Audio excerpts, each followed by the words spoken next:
Bonjour à tous, bonjour à toutes, bonjour à toutes les femmes, les filles, les mamans, toutes les femmes, soyez bénies dans ces mois de mars où nous sommes en train de célébrer, comme c'est là est dit, hein, c'est le mois de la femme, le mois où cette confirmation a pu être réalisée à notre égard et nous sommes très, très ravis d'être en ces mois, de le célébrer tous ensemble dans cette émission Un mot pour ta vie. C'est notre 5e jour, notre dernier jour de la semaine, hein. Mais tout le mois, nous allons parler des bons sujets concernant les femmes. Ça arrive et ça sera bientôt chez vous. C'est-à-dire 10 minutes de vérité biblique pour marcher avec notre Seigneur. Grand Dieu, nous te confions encore ces moments. Nous voulons que tu puisses nous accompagner, Père de gloire, et aussi disposer nos bien-aimés qui sont de l'autre côté, c'est-à-dire qui vont nous suivre, Seigneur.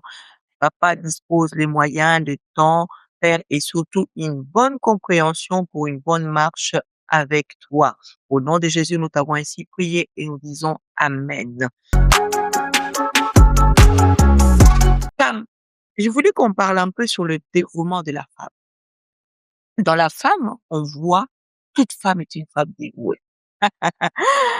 Ah bon, je vais me faire taper sur les doigts, hein, j'ai l'impression. Mais je pense qu'une femme, pour moi, une femme a cette capacité de s'y rendre, d'être dévouée.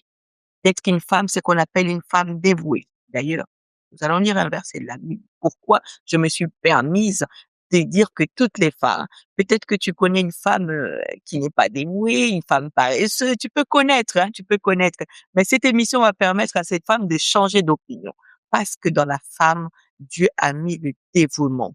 La Bible dit, dans Proverbe 31, au verset 17, la Bible dit, elle ceint de force ses reins et elle affermit ses bras. C'est là où je suis en train de confirmer, c'est la nature que l'Éternel a mis à la femme. Elle dit que les bras d'une femme sont affermis. C'est pourquoi j'ai dit que la femme, elle est dévouée. Ses bras sont prêts. Les bras de la femme, les mains de la femme sont prêtes à agir, sont prêtes à pouvoir donner un coup de main, sont prêtes à pouvoir travailler. Dans la femme, on voit le dévouement. C'est parfait. Et j'aimerais même te dire que c'est prouvé. D'ailleurs, la parole l'éprouve.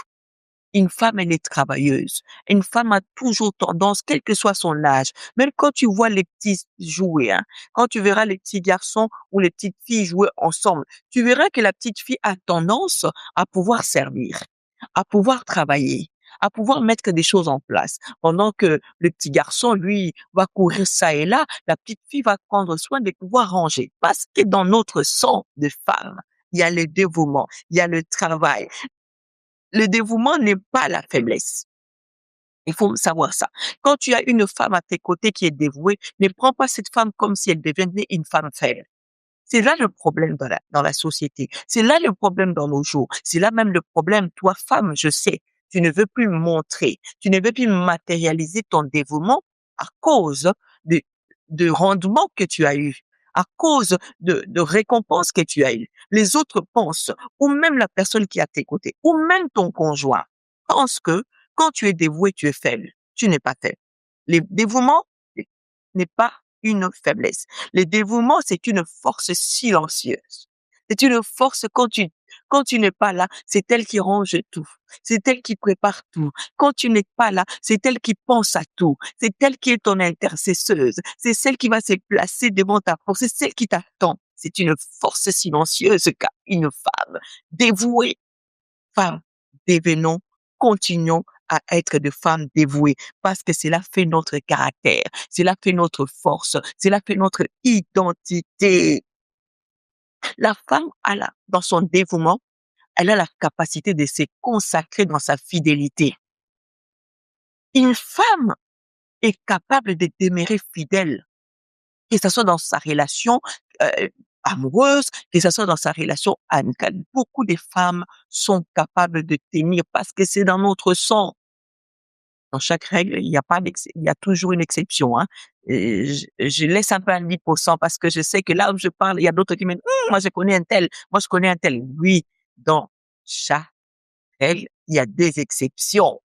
Mais nous, femmes, nous sommes des femmes dévouées envers Dieu, envers nos maris, envers nos frères, envers nos sœurs, mais aussi envers nos enfants. Bien-aimés, je dois m'arrêter ici parce que je vais inviter toutes les femmes à prier avec moi. J'invite aussi les hommes parce que, spirituellement, vous êtes aussi des épouses du Maître. Nous allons prier. Vous savez, nous ne pouvons pas finir notre programme sans pourtant déclarer de choses.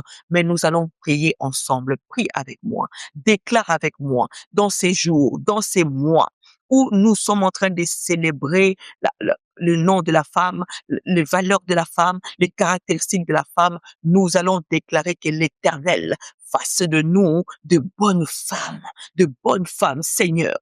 Nous te remercions et nous te bénissons, Papa, pour ces mois de mars, Père.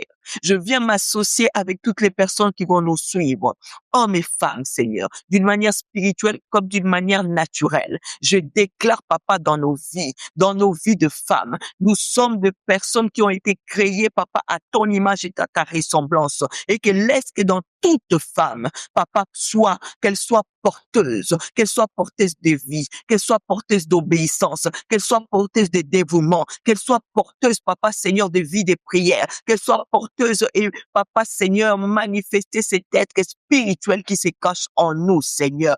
Partout là où il y avait une déviation, Papa. Partout là où il y avait, Papa Seigneur, quelque chose qui pouvait nous retenir. Partout là où il y avait quelque chose qui pouvait bloquer, Papa, toutes ces valeurs que tu as déposées à la femme. Oh Seigneur, je décrète, Père de gloire, au nom de ton nom, Seigneur, que cela s'éloigne, que cela s'efface dans la vie de toutes les femmes qui vont nous suivre, Seigneur. Que toutes les femmes, Seigneur, prennent toutes les propriétés, Papa, qui ont été mises par toi, notre Créateur, dans notre vie, qu'ils les prennent et qu'ils les mettent en exercice pour ta gloire, Seigneur. Papa, je déclare une femme bénie en ces mois. Je déclare une femme, Papa, Seigneur, relevée de force, Père, à te chercher, relevée de force, Père de gloire, à manifester, Père de gloire, la puissance, les caractéristiques que tu as mises en elle en tant que femme, Seigneur. Dans ton nom puissant, dans ton nom glorieux, Seigneur, je sais que tu nous arroses dans ces mois, Seigneur, que tout ce qui paraissait impossible pour une femme devient possible au nom de Jésus-Christ de Nazareth. Gloire à l'agneau de Dieu, gloire à notre Seigneur. Nous sommes arrivés à la fin de notre programme. Bien-aimés, suivez-nous encore la semaine prochaine. Nous continuons tout le mois, nous apporterons des sujets, même des sujets qui fâchent. Je te promets, on va en discuter, on va en parler. De ma part, je prie encore à ceux-là qui sont pas abonnés de vous abonner sur notre chaîne, de liker, de partager, de commenter pour la gloire de notre Seigneur. Et de ma part, je vous souhaite un excellent week-end dans la présence de notre Seigneur. Shalom.